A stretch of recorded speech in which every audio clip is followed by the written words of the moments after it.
ও যুবক, একদিন তো তুমি কিছু ছিলে না।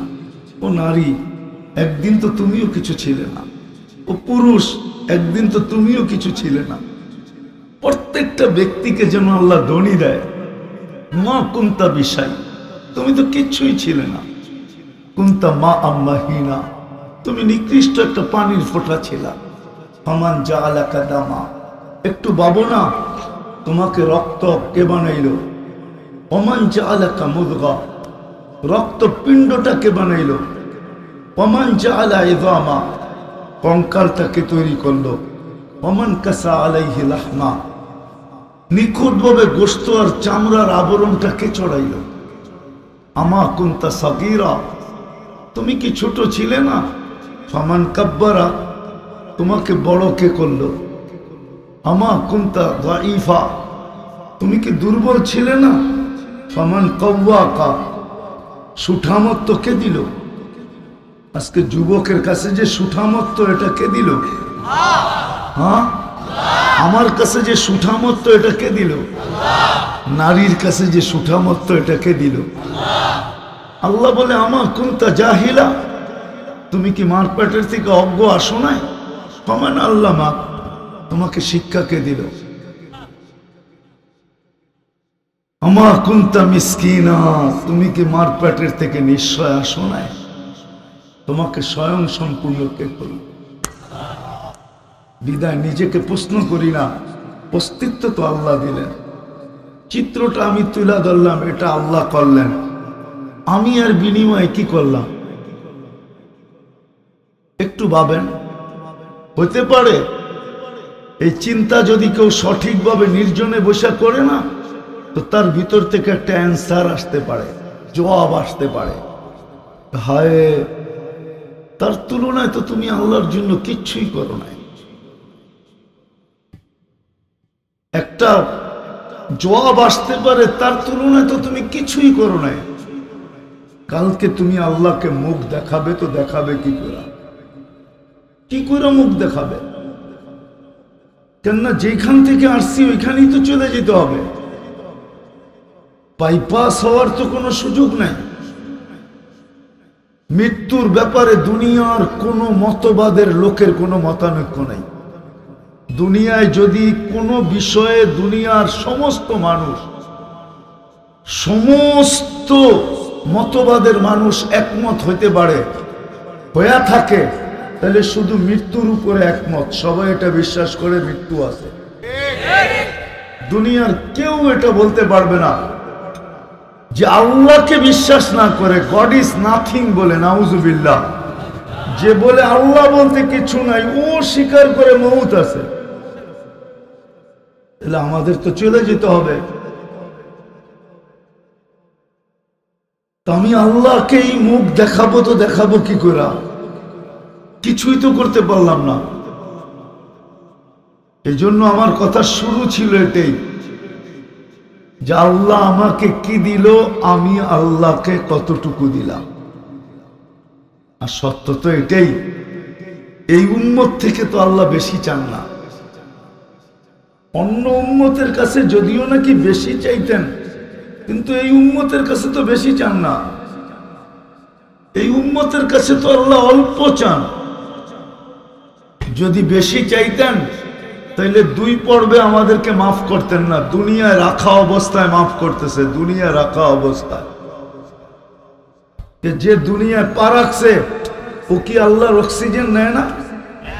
হ্যাঁ, মাত্র যেই বাচ্চাটা হইলো, ও কি অক্সিজেন নেয় না? ও কি আল্লাহর নেয়ামত খায় না?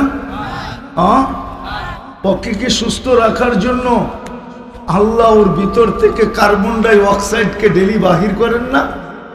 না করেন না? দূষিত অক্সিজেনকে বাহির করেন না? করেন না? ওর কিডনিকে আল্লাহ ডেলি ডায়ালিসিস করেন না? করেন না? তো সবই তো ওর জন্য সমান। হতে পারে মাত্রায় কম, ঠিক না? কি মনে হয় বুঝাইতে পারি না? সবই তো ওর সমান, ঠিক না? শুধু মাত্রায় কম। আমরা আধা কেজি খাই, ওই কয়েক ফোঁটা খায়, মাত্রায় কম। আমরা 1 কেজি খাই, ও 1 ছটাক খায়, মাত্রায় কম। কিন্তু সবই তো ভোগ করে, ঠিক না? আল্লাহ তো 15 বৎসর পর্যন্ত মাফ করে দিলেন, কিচ্ছু করতে হবে না, বালেগ হওয়া পর্যন্ত মাফ। তাইলে বোঝা গেল আমাদের কাছে বেশি চান না। এটা প্রথম প্রমাণ। দ্বিতীয় প্রমাণ হলো ঘুমের ভিতরে যতক্ষণ থাকি ততক্ষণ কলম উঠানো থাকে, মাফ। কলম আমাদের বিরুদ্ধে যায় না। চাই স্বপ্নের ভিতরে 1 কোটি মার্ডার করে ফেলুক,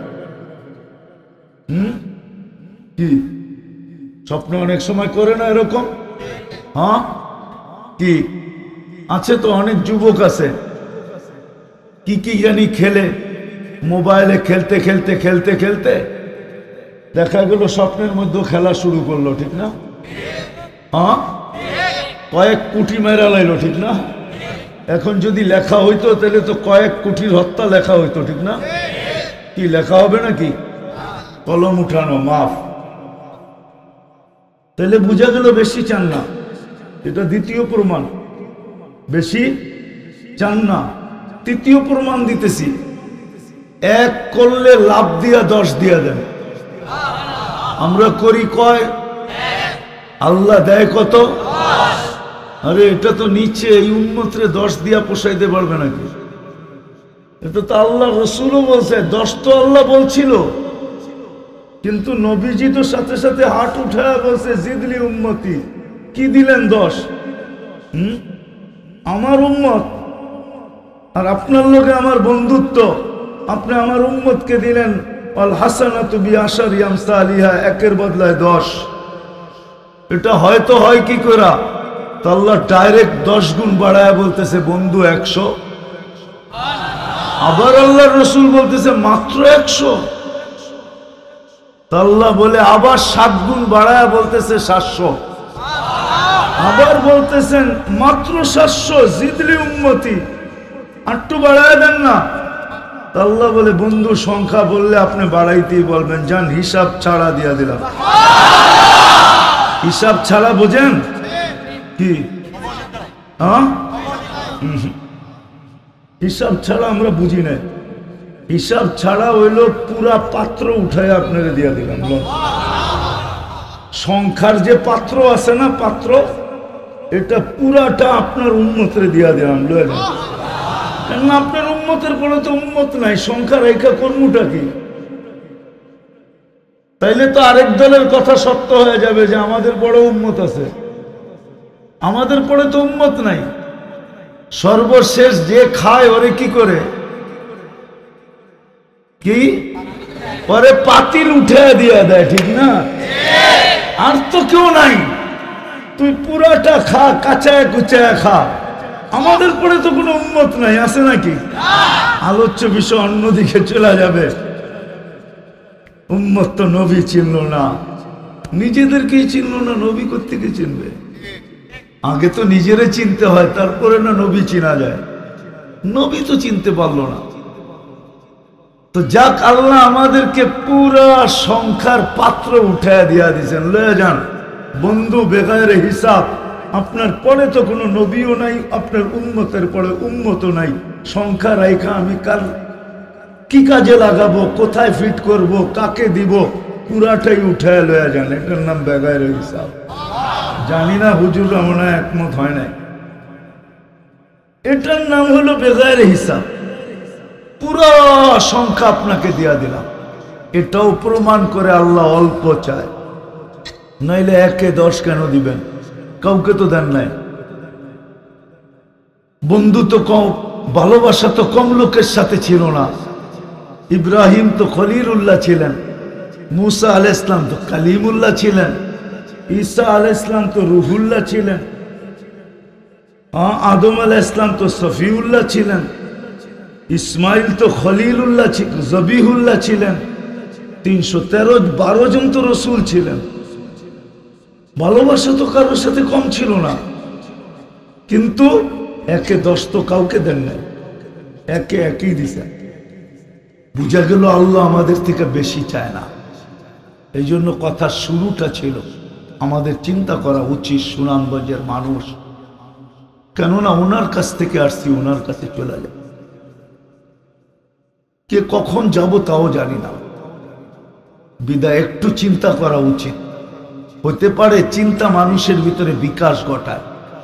যদি কোনো যুবক চিন্তা করলো যে আল্লাহ আমাকে কি দিল, ও যুবক একটু ভাবো না, তোমার এক যৌবন যদি এক পাল্লায় একদিকে রাখা হয়, সমগ্র জগতের সম্পদ যদি আরেক দিকে রাখা হয়, সোনা রূপা সব রাখা হয়, তাইলে তোমার যৌবনের দাম বেশি, সমগ্র জগতের সম্পদের দাম বেশি, তোমার যৌবনের দাম বেশি।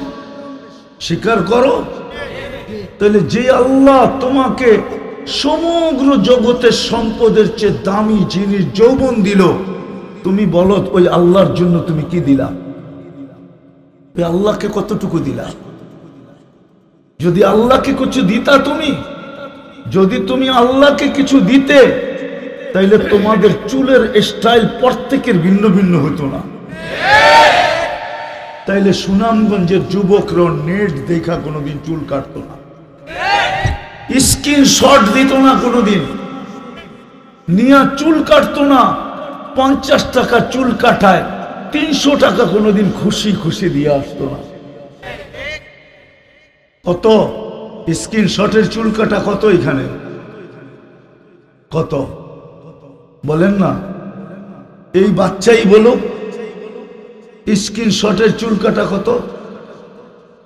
কত? আরে 200ই মেনে নিলাম। সাধারণ চুল কাটা তো 50 টাকা, ঠিক না? ও তো 50 টাকায় চুল কাটা, 50 টাকায় চুল কাটা 150 টাকার মিষ্টি পেট ভরে খেতে পারতো, বন্ধুদেরকেও খাওয়াইতে পারতো। আর মনে মনে সবাই যদি বলতো চুল কাটা মিষ্টি বিতরণ, এটা আবার কোন নিয়ম, তো বলতে পারতো আমার মালিক আমাকে যৌবন দিছে, তার ইচ্ছা মতো আমি চুল কাটছি, বিদায় খুশিতে আমি মিষ্টি খাইতেছি, খাওয়াইতেছি। কেননা কালকে যখন মালিকের সাথে দেখা হবে, তখন হাত পাতার সুযোগ হবে যে আপনার ইচ্ছা মতো চুল কাটছি, আমারে কি দিবেন দেন না। যদি কুরবানি করলে প্রত্যেক পশমের বদলায় নেকি মিলে, তো আল্লাহর রসুলের আদর্শ মতো চুল কাটলে প্রত্যেক চুলের বদলায় নেকি মিলবে না কেন? কেন কেন বলো গোলামা, কেন মিলবে না? আল্লাহর ইচ্ছা মতো চুল কাটলে মুহাল্লিকিন রুউসাকুম ওয়া মুকাসসিরিন, তাহলে প্রত্যেক বদলার চুলে নেকি মিলবে না কেন? কেন বলো, কেন মিলবে? আমি তো যুবককে দেখাইলাম, যুবতীরও ভাবা উচিত, নারীরও ভাবা উচিত। নারীর দাম নারীত্বের কারণে, পুরুষের দাম পুরুষত্বের কারণে। আর এত দাম যে সমগ্র জগতের সম্পদের সামনে মোকাবেলা করলে পুরুষের পুরুষত্বের দাম আছে। যদি এই দুটা দামি না হইতো, পুরুষত্ব আর নারীত্ব আর যৌবন যদি দামি না হইতো, তাহলে আল্লাহ তৃতীয় লিঙ্গ কোনোদিন তৈরি করতেন না। বোঝেন না মনে হয়? তৃতীয় লিঙ্গ, তৃতীয় লিঙ্গ দেখা কি কোনোদিন আজ পর্যন্ত ফুলের মালা লয়ে দাঁড়ায় ছিল নাকি? হ্যাঁ, 14 তারিখে ফুল নিয়ে তো দাঁড়ায় থাকে যুবক, ঠিক না? কি তৃতীয় লিঙ্গের জন্য? হ্যাঁ, ওটা তো একটু দেখে আর কতক্ষণ মজা নেয়, তারপরে শেষ, ঠিক না? হাততালি দেয় আর কাহিনী শেষ, ঠিক না?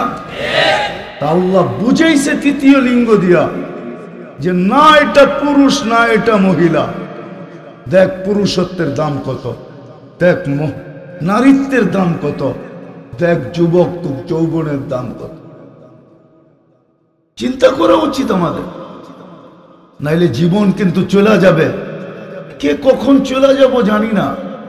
যদি চিন্তা করতে পারি যে আল্লাহ আমাকে কি দিল, আমি আল্লাহকে কি দিলাম, এটা যদি ভাবতে পারি, তাইলে দেখা যাবে একটা ফলাফল আসবে।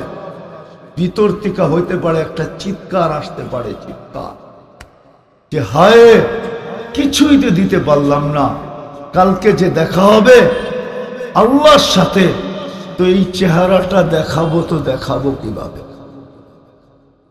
ওই কিফিলের মতো বনি ইসরায়েলের বদমাশ ছিল কিফিল। সে প্রতি রাত্রে জিনার পিছনে, ব্যভিচারের পিছনে বর্তমান টাকায় 50 থেকে 60 লক্ষ টাকা খরচ করত। সে একদিন রাত্রে এক মহিলা নিয়ে আসছে, তো কামরায় ঢুকায় দিয়া বলতেছে আমি প্রস্তুতি নিয়ে আসতেছি। যখন প্রস্তুতি নিয়ে আসছে তো দেখতেছে মহিলা জারো কাতার কাঁদতেছে, অবিরাম কাঁদতেছে। তো জিজ্ঞাসা করছে কাঁদিস কেন? জোর করে তো নিয়ে আসি নাই, তুই তো সদিচ্ছাই আমার হাতে ধরা দিলি, আমি তো টাকা দিয়েই নিয়ে আসছি তোকে। তো বলছে শোন কিফিল, আমি বাজারি মেয়ে না, এটা আমার পেশা না, বিপদ তোর হাতে ধরা দিতে আমাকে বাধ্য করছে, আমি বিপদে পড়া তোর হাতে ধরা দিছি। বলছে তাইলে কাঁদিস কেন? বলতে কাঁদতেছি এই জন্য যে কালকে এই চেহারাটা আল্লাহকে কি করে দেখাবো। কিফিলের দিল ফেড়া গেছে যে একদিনে তোর এই কান্না, আমার তো এটা স্বভাব, আমার তো এটা অভ্যাসে রূপান্তরিত হয়ে গেছে, একদিনেই তোর চোখে এত পানি, আমার কি হবে? কাল আমি কি করে এই চেহারাটা দেখাবো? তুই একদিনেই যদি এই অবস্থা হয়, তাহলে কালকে আমি এই চেহারাটা আল্লাহকে কি করে দেখাবো? এটা তো আমার অভ্যাস। তো বলছে বোন, তোর গায়ে হাত দিব না, টাকার থলি তোকে দিয়া দিলাম, কিন্তু একটু অনুরোধ করব, তুই চোখের পানি দিয়ে আল্লাহকে একটু বলা দে না, আমি তওবা করলাম। ওই রাত্রেই কিফিল মারা গেছে। সকালে দরজায় সোনালী অক্ষরে লেখা উঠছে কদ গফারাল্লাহু লিকিফলিন, আল্লাহ কিফিলকে মাফ করে দিয়েছে। আমাদের বাবা উচিত আল্লাহ আমাদেরকে কি দিলেন, কতটুকু দিলেন, আমি তার বিপরীতে কি দিলাম? টানার সময় আমার কাছে নাই, খোলার সময় আমার কাছে নাই। আবারও কোনো সময় যদি সময় নিয়ে আসতে পারি, তাহলে খুইলা দেখাবো যে আল্লাহ আমাদেরকে কি দিলেন। এই অস্তিত্বটা তো আল্লাহরই দেওয়া, ঠিক না? সাজাইছে কে? এত সুন্দর চোখ দিয়ে কে সাজাইছে? 13 কোটি ক্যামেরা ফিট করা। এত সুন্দর কান কে সাজাইছে? শ্রবণ শক্তি বড়া দিয়া। এত সুন্দর চোখ কে সাজাইছে? 13 কোটি ক্যামেরা দিয়া, দৃষ্টি শক্তি বড়া দিয়া। এত সুন্দর কান কে দিছে? কে সাজাইছে? যার 2টা কান নাই, দেখেন তো ওর চেহারাটা কেমন দেখা যায়। যেই জায়গায় ফিট আছে ওই জায়গার থেকে যদি একটু নড়াচড়া কইরা দেখেন না, কম্পিউটারে নড়াচড়া করা যায়। ও যুবক, তোমরা তো পারবা, সারাদিন তো নেটের ভিতরে থাকো, নেটের মাধ্যমে তো সম্ভব, কম্পিউটার দিয়ে তো সম্ভব। কান 2টা গালের ভিতরে আইনা ফিট করে দেখো না কেমন দেখা যায় তোমারে। কপালে ফিট করে দেখো না 2 সাইডে কেমন দেখা যায় তোমাকে। অন্য কোথাও ফিট করে দেখো না, মাথার উপরে ফিট করে দেখো না কেমন দেখা যায়। এত সুন্দরভাবে সেট, নিজে সেট করছেন, আবার ভালোবাসায় নিজেই পড়ছেন। উলামা যদিও মানবে না, আবার কসম নিজেই খাইতেছেন। ওয়াত্তিন ওয়াসাইতুন ওয়াতুরে সিনিন লাকাদ খালাকনাল ইনসানা ফি আহসানি তাকওয়িম। ও মানুষ, তোর মতো সুন্দর গঠন দিয়ে আমি কাউকে পয়দা করি নাই। যদি আল্লাহ মোহাব্বতে না পড়তেন তাহলে এটা বলতেন, তো বলতেন কেন? আল্লাহ মানে নিজেই বানায়া, নিজেই দেখা বলতেছেন এত সুন্দর। কসম 4 বার খায়া বলতেছেন আল্লাহ এটাকে সাজাইছে, এই পর্যন্ত পৌঁছাইছে। আমরা কি দিছি আর বিনিময় কি দিছি? আমি শেষ জায়গায় চলে আসছি, কাছাকাছি। তাইলে তো ভিতর থেকে একটা চিৎকার বাহির হতো, হইতে পারে একটা চিৎকার বাহির হতো যদি কেউ চিন্তা করতো যে আল্লাহ আমাকে দিছেন কি আমি দিছি। তখন হয়তো একটা চিৎকার বাহির হইতে পারতো, হয় কিছুই তো দিলাম না, কালকে এই চেহারাটা দেখাবো তো দেখাবো কি করে? রব্বে কাবার কসম, আমি হাদিসে কুদসি দিতেছি, এই উম্মত যদি এতটুকু ভাবতো আর ভিতর থেকে যদি যুবকের এই চিৎকার আসতো যে আমি তো কিছুই দিতে পারি নাই, কালকে এই যৌব চেহারাটা কি করে দেখাবো, তাইলে মনে হয় এই হাদিস সত্য হইতো। ফালাম্মা তায়াক্কানতা বিল বাওয়ার ওয়া যানানতা আন্নাকা মিন আহলিন নার মানাহতু ইলাইকা রিদওয়ানি ওয়াল্লাইতু ইলাইকা গুফরানি কুলতু লাকা লা তাহজান গফারতু লাকা যুনুবা ওয়াল আওসার ওয়া লিআজলিকা সাম্মাইতু নাফসি আল আজিজুল গফফার। হায় কার যদি আরবি বুঝতো।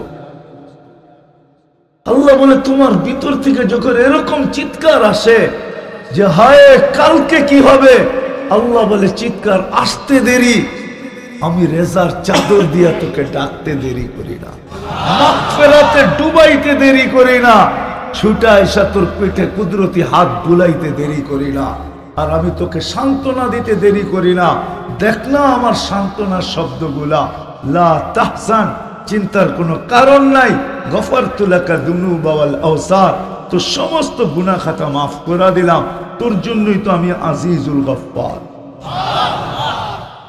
যদি কারো ভিতর থেকে চিন্তা বাহির হতো, আজকে তো কেউ ভাবে না যে আল্লাহ আমাকে দিল কি, এই দুঃখ নিয়েই তো বাঁচি না। যুবকের চেহারার দিকে দেখলে বোঝা যায় না যে সে ভাবে যে আল্লাহ আমাকে দিল কি, আমি আল্লাহকে দিলাম কি। কোন শ্রেণীর মানুষকে দেখলেই তো এটা ভাব মনে আসে না, বোঝা যায় না, না শিক্ষিত, না দীক্ষিত, না পদস্থ, না সম্পদশালী, না ক্ষমতাশালী, না আধিপত্যশালী, কোন ব্যক্তির দিকে তাকাইলেই তো বোঝা যায় না যে সে কখনো ভাবে যে আল্লাহ আমাকে কি দিল, আমি আল্লাহকে কি দিলাম। ও যুবক, দ্বিতীয় কথায় চলে আসছি, আল্লাহ আমাকে কি দিতেছে, আমি আল্লাহকে কি দিতেছি। আল্লাহ আমাকে কি দিতেছে, কি দিতেছে কয়েকটা দেখায়। শুধু শুধু তো কোরআনে আসে না আম্মা বিনিআমাতি রাব্বিকা ফাহাদ্দিস, আমার নেয়ামতের আলোচনা সারাদিন করো। হতে পারে আমার পরত্ব তোমাদের ভিতরে ঢুকবে, তোমরা আমার কৃতজ্ঞ হবা, ওই শব্দটা যেন শব্দ না থাইকা যায়। কলিলুম মিন ইবাদিয়াশ শাকুর, আমার শুকুর গুজার বান্দা অনেক কম, এটা যেন না হয়। উম্মতে মুহাম্মাদি, এটা অন্য উম্মতের মধ্যে হইলে হইল, তাতে কিছু আসে যায় না, কিন্তু উম্মতে মুহাম্মাদির ভিতরে যেন এটা না হয় যে শুকুর গুজার বান্দার সংখ্যা খুব কম। কেননা তোমরা যদি শুকুর গুজার না হও, হায় হায়, তাহলে তো মনকে বুঝানো যাবে না। কেননা আমি তোমাদেরকে কুদরতি হাত দিয়া নির্বাচিত করছি, বাছাই করছি, তারপরে উম্মত হিসাবে নির্বাচিত করছি, তারপরে মুকুট পড়াই, কুনতুম খায়রা উম্মাহ, মুকুট পড়াইয়া দিছি। তোমাদেরকে আমি আমার জন্য নির্বাচিত করছি, আমার পক্ষের জন্য নির্বাচিত করছি। কিয়ামতের দিন তোমরা আমার পক্ষে, আমার পাশে সাক্ষী হিসাবে দাঁড়াবে। সুহাদা আলান নাস, আল্লাহ আমাদেরকে নিজের জন্য নির্বাচিত করছেন। কিয়ামতের দিন আল্লাহর পক্ষে, আল্লাহর পাশে সাক্ষী হিসাবে আমরা দাঁড়াবো। না দাঁড়াবো না, সাক্ষী হিসাবে আমরা দাঁড়াবো। আল্লাহ নিজের জন্য নির্বাচিত করতেন, কিন্তু যখন প্রশ্ন আসে আল্লাহ আপনি তো নিয়ে গেলেন আমাদেরকে আপনার পক্ষে, আমাদের পক্ষে কে? তা আল্লাহ আগেই বলে নিছে তোমাদের পক্ষে কে, আর রাসূল শাহিদান আলাইকুম, আমি বন্ধুরে তোমাদের পক্ষে দিয়ে দিছি। এটা আলাদা আলোচ্য বিষয় চলে যাবে। আল্লাহ বলে বন্ধুকে দিয়ে দিছি তোমাদের পক্ষে, আর তোমাদেরকে নিয়ে নিছি আমার পক্ষে। আজকে ভাবি না আল্লাহ আমাকে কি দিতেছে, আমি আল্লাহকে কতটুকু দিতেছি, কি দিছে এটা তো অল্প দেখাইলাম, কি দিতেছে এটা দেখাই। ডেলি তো 550 লিটার অক্সিজেন দিতেছেন, এইখানে তো একজনও নাই ডেলি 550 বার আল্লাহ বলে। 550 তো বাদ দিলাম, ডেলি 50 বার আল্লাহ বলে এরকম যুবক একজনও নেই, একজনও নাই। আরে 50 বাদ দিলাম, ডেলি 10 বার মনের থেকে আল্লাহ আল্লাহ আল্লাহ আল্লাহ বলে, এরকম যুবক তো একজন নেই। কিন্তু ডেলি 50 লিটার অক্সিজেন তো আল্লাহ দেয়, 550 লিটার। 2023-এ তো আমরা 2,750,000 লিটার অক্সিজেন প্রত্যেকে নিচ্ছি। কত কত? আরে 2,750,000 লিটার। 1 টাকা লিটার হলে তো 2023-এর বিল পাও না আল্লাহ আমাদের কাছে 2,750,000 টাকা। আল্লাহ তো ডেলি 750 লিটার অক্সিজেন দেয়। ডেলি 1,60,000 বার শ্বাস প্রশ্বাস নিতে দেন, কোনো বাধা সৃষ্টি করেন না। হায় হায়, যাদের শ্বাসকষ্ট রোগ ওদেরকে জিজ্ঞাসা করো শ্বাস নিতে কত কষ্ট, ছাড়তে কত কষ্ট। 2020-এ বাংলাদেশে এক ব্যক্তিত্ব আছে, ছিল, মারা গেছেন 2020-এ, নাম বলবো না, তাহলে সুনামগঞ্জের মানুষও চিনবে, বাচ্চা বাচ্চা চিনবে। সে বলছিল, আমাকে স্বাভাবিক শ্বাস নিতে দাও, আমি তোমাদেরকে আমার সমস্ত প্রপার্টি লেখা দিয়া দিব। মিডিয়া আছে, নাম মিডিয়া, এটা পুরো খবরটা মিডিয়া আছে, নাম বলবো না, নাম জানে, অনেকে জানে, বেশিরভাগ শিক্ষিত মানুষ নাম জানে। এটা আলোড়ন সৃষ্টি করে ফেলছে 2020-এ। সে পুরা ডাক্তারদের টিমকে বলছে, আমাকে স্বাভাবিক শ্বাস নিতে দাও, ছাড়তে দাও। হায় হায় হায় হায়, আমার দিলের ভিতরে একটা ধাক্কা খায়, ধাক্কা বলা ফেলবো। ওই সময় যদি আল্লাহকে বলতো, মালিক আমাকে স্বাভাবিক শ্বাস নিতে দে, আমি আমার সব সম্পত্তি তোকে লেখা দিব, আমার বিশ্বাস মনে হয় আল্লাহ শ্বাস নিয়ে পুরা হায়াত দিয়ে জিন্দা করে দিতে। আমার বিশ্বাস যদি বলতো, এটা উপরের দিকে তাকায়, মালিক তোকে দিয়ে দিলাম, আমাকে স্বাভাবিক শ্বাস নিতে। যেমন কারুন যখন দোস্তে ছিল তো বারবার বলতেছিল, মুসা বাচ্চা, খালাতো ভাই তো ছিল, বলতেছিল, প্রথম হুকুম দিছে পায়ের গোড়ালি পর্যন্ত নিয়ে যা, যখন মাটিতে দইসা গেছে বলছে মুসা বাচ্চা, আবার হুকুম দিছে হাঁটু পর্যন্ত নিয়ে যা, বলছে মুসা বাচ্চা, বলছে কোমর পর্যন্ত, বলছে বাচ্চা মুসা বাচ্চা। আল্লাহ কসম খায় বলছে, বিইজ্জতি ইয়া মুসা, মুসা আমার ইজ্জতের কসম, একবার যদি আমাকে বলতো আল্লাহ বাঁচান, আমি বাঁচায় দিতাম। একবার বলল, ডেলি 550 লিটার অক্সিজেন, 1,60,000 বার শ্বাস প্রশ্বাস নিই। কয়বার আল্লাহ বলি? হ্যাঁ, ডেলি 80,000 বার আমাদের ভিতর থেকে আল্লাহ কার্বন ডাই অক্সাইডকে কুদরত দ্বারা বাহির করা পিওর অক্সিজেন আমার ভিতরে ঢুকাইতেছে। কতবার? 80,000 বার। বিনিময়ে কি দেই?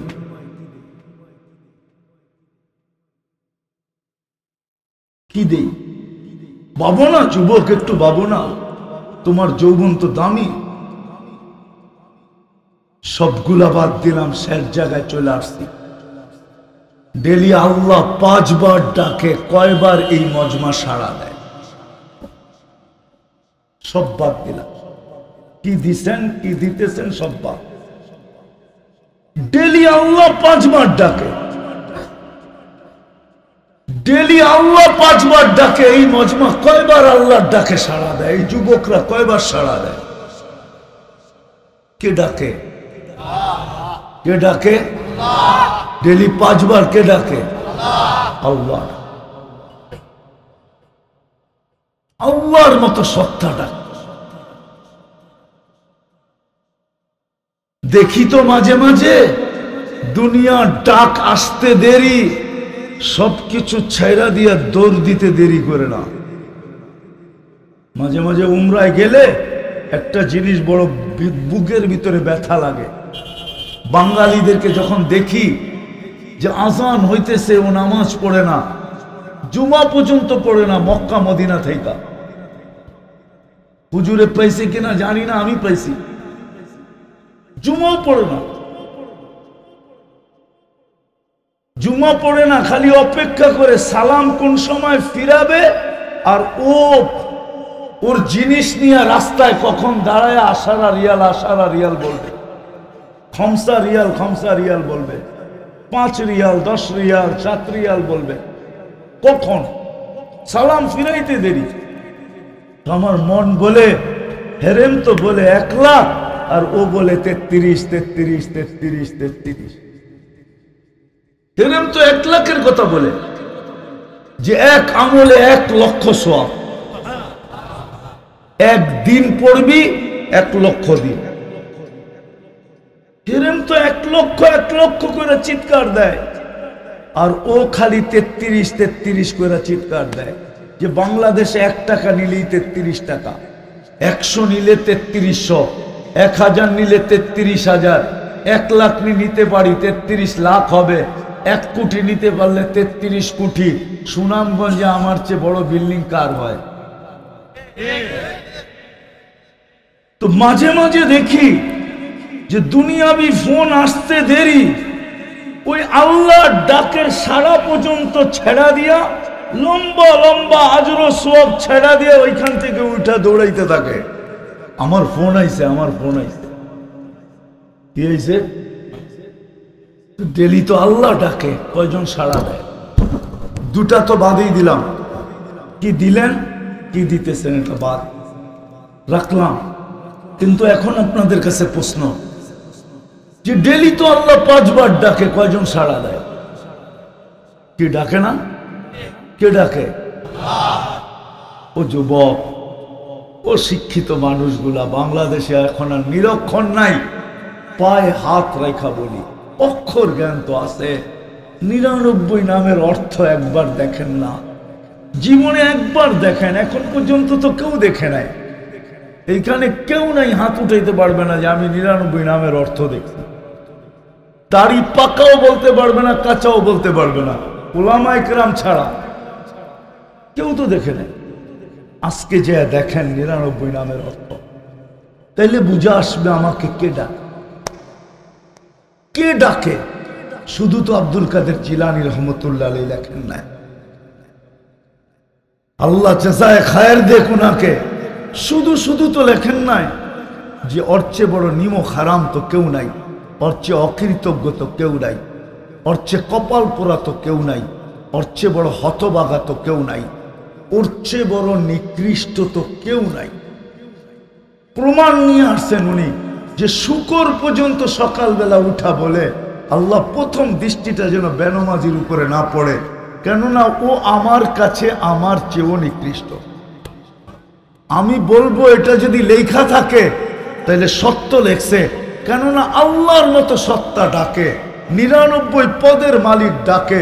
শুধু আল্লাহ ডাকলো না, রহমান ডাকলো, রহিম ডাকলো, মালিক ডাকলো, কুদ্দুস ডাকলো, সালাম ডাকলো, মুমিন ডাকলো, মুহাইমিন ডাকলো, আজিজ ডাকলো, জব্বার ডাকলো, মুতাকাব্বিরুল খালিকুল বারিউল মুসাব্বিরুল গফফারুল কাহ্হারুল ওয়াহাবুর রাসাকুল ফাত্তাহুল আলিমুল কাবিদুল বাসিতুল খাফিদুর রাফিউল মুইজ্জুল মুদিল্লুস সামিউল বাসিরুল হাকামুল আদলুল লতীফুল খবীরুল হালিমুল আযীমুল গফুরুশ শাকুরুল আলিয়ুল কবীরুল হাফিজুল মুকিতুল হাসিবুল জলিলুল করিমুর রকিবুল মুজিবুল ওয়াসি আল হাকিমুল ওয়াদুদুল মজিদুল বাঈতুশ শাহীদুল হকুল ওয়াকিলুল কবিয়ুল মতিনুল ওয়ালিয়ুল হামিদুল মুসি আল মুবদি আল মুঈদ আল মুহয়ি আল মুমিত الحي القيوم الواجد الماجد الواحد الأحد الصمد القادر المقتدر المقدم المؤخر الأول والآخر الظاهر والباطن الوالي المتوالي البر التواب المنتقم العفو الرؤوف مالك الملك ذا الجلال والإكرام المقسط والجامع والغني والمغني المانع الضار النافع النور الهادي البديع والباقي আল ওয়ারিসু আর রশিদু আস-সাবুর জাল্লে জালালু। 99 পদের মালিক আল্লাহ ডাকলো, তারপরও আসলো না, তো ওর চেয়ে নিকৃষ্ট কে হবে? আর এই জন্যই আমার কথা ছিল যে ডেলি আল্লাহ ডাকে, কয়জন আমরা সারা? কি আমার কথা বুঝে আসছে? বলে প্রশ্ন এখন করণীয় কি? করণীয় এই উম্মতের জন্য একটা এখনো খোলা আছে। আল্লাহ নিজেই বলছেন, বন্ধু কাকে রহমত থেকে বঞ্চিত করলাম না না করলাম এটা আপনার বিষয় না, কিন্তু আপনার উম্মতকে কণ্ঠনালীতে রু আসার পূর্ব মুহূর্ত পর্যন্ত আমি রহমত থেকে বঞ্চিত করব না। আহলু মাসিয়াতি লা আকনুতুহুম মির রাহমাতি ফাইন তাবু ফাআনা হাবিবুহুম। তওবা করতে দেরি, আমি বুকে লাগাইতে দেরি করব না, বন্ধু বানাইতে দেরি করব না। মান নাদানি তালাক্কাইতুহু মিন বাঈদ। আমাকে ডাকতে দেরি, আমি হাতছানি দিয়া বুকে নিতে দেরি করি না। এই উম্মতের জন্য খোলা আছে। চলেন আজকে আল্লাহর কাছে তওবা করি। কিছু করতে পারছি এটা কি কেউ ভাবেন? করতে পারি না এটা কয়জন ভাবেন? দেখি হাত উঠান তো দেখি, যে করতে পারি না কিচ্ছু। আল্লাহ যা দিছেন তার তুলনায় কিচ্ছু করতে পারি না। নামান যখন পারেন না, একটা রাস্তা খোলা আছে, চলেন আজকে তওবা করি। করবেন? কে কে করবেন দেখি? তাইলে আল্লাহর কাছে মাপ চায় ফেলেন। আল্লাহ এখন প্রথম আকাশে, যে আল্লাহ আমাদের অতীত থেকে তওবা করলাম, আপনি আমাদের তওবা কবুল করেন। নামান আজকের থেকে অঙ্গীকার করেন যে কমসে কম আজকের থেকে আমি নামাজ ছাড়বো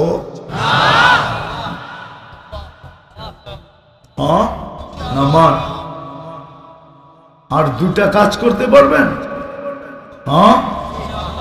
একটা কাজ হলো আল্লাহর ঘরের সাথে যত বেশি ঘনিষ্ঠ সম্পর্ক গড়া যায়, পারবেন? আর একটা হলো হক্কানি আলেম উলামা আল্লাহ ওয়ালাদের কাছে যত বেশি ঘনিষ্ঠ থেকে ঘনিষ্ঠ পরিচয়ওয়ালা হওয়া যায়। আলেম উলামার সাথে যদি পরিচিত হবেন, তাইলে কিয়ামতের মাঠে সুযোগ হবে, সর্বশেষ চান্স এটা হবে যে আলেম উলামার সুপারিশে পার হয়ে যাবেন। আর যদি পরিচিত না হইলেন, তাহলে আপনি যতই যা বলবেন সুনামগঞ্জের, উনি বলবে চিনি তো না। আগে যাদেরকে চিনি ওদের জন্য কইরা নেই, কোটা যদি পুরা না হয় তাইলে তোমাকে ডাইকা নিমু, আর কোটা পুরা হয়ে গেলে তো তুমি গেলাই গেলা। এই জন্য কোটা আগে পুরা করবে পরিচিত লোক দিয়া, পরিচিত। এই জন্য হক্কানি আলেম ওলামা আল্লাহ ওয়ালাদের সাথে নিজেদের সম্পর্ক জড়ি। আর আজকের থেকে কোনোদিন নামাজ ছাড়বো পাক্কা। আর সর্বশেষ দুটা কথা হুজুরও বলে গেছেন, আমিও বলতেছি, শুধু শুধু প্রতিবাদ করা যথেষ্ট না।